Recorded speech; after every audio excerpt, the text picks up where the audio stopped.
Today we're going to make a spinning top toy with a yarn rope launcher.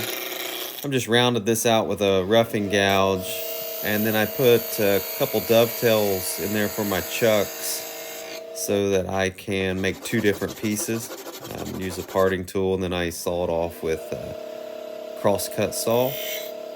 Here I'm using a skew chisel, not the greatest with the skew chisel, so I like to use projects like this to practice. You'll see that I often will grab a detail spindle gouge, which I personally am a little more experienced with, a little more comfortable with, but it's always good to get some practice with tools that you're not as good with. Here I am with the detail gouge. You just want to try to get the right balance. You want your center of gravity to be towards the bottom of your top. If you have too much mass higher up, it will not spin as long or be as balanced. So I'm going to get a nice little tip on here and then call it good.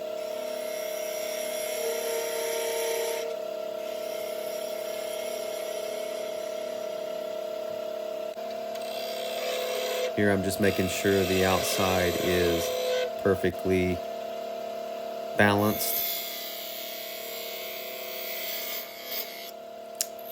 And then I'm just marking where I want most of the mass to be, and that's kind of where I'm at right there. Then I'm just removing waste material here, and sometimes I'm just too lazy to go grab another tool.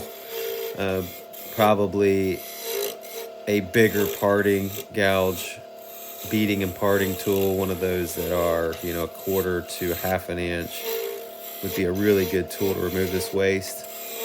Here I'm using my skew chisel, but you have to watch out for taking too much off. You'll create a cove, and then that end grain will cause a catch. So that's why I keep flipping this back and forth when I'm doing the peel cut.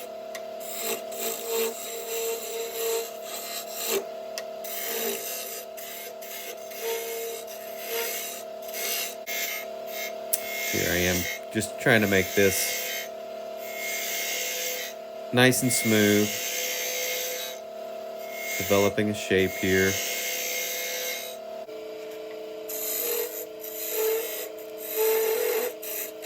You want to make sure that you get the bottom of your top pretty well finished before you remove too much mass on the stem, because it will start to flex and it will make your top not balanced. So go ahead and finish the bottom, the tip, and everything before you do this part here where you start removing material.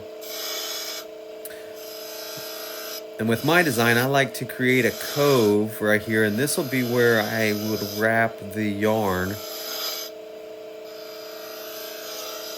And then I'll create a shelf for the launcher stick that you'll see in my video for it to kind of sit on. And I'll leave it a little more square.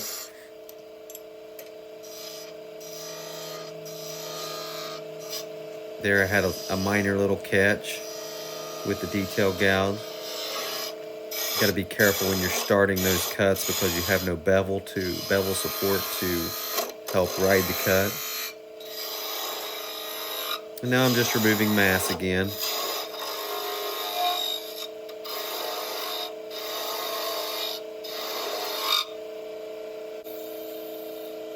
Making sure I sand this before like I told you, before I get too much of that stem removed. Probably should have sanded this a little while ago.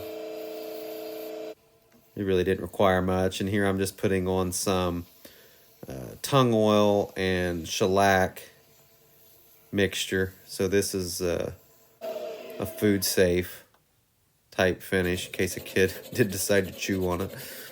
And then instead of parting it off, I like to use a saw. Now here I am wrapping that around that section I told you about. And then there's my launcher. And then you just pull it. And you want to wrap this very tight so that there's good friction. Then you just put that on and pull it and pick your stick up. These spin about 5 minutes. The one on the closest to you will spin about 5 minutes. The other one's about 4.5 minutes. So these do well.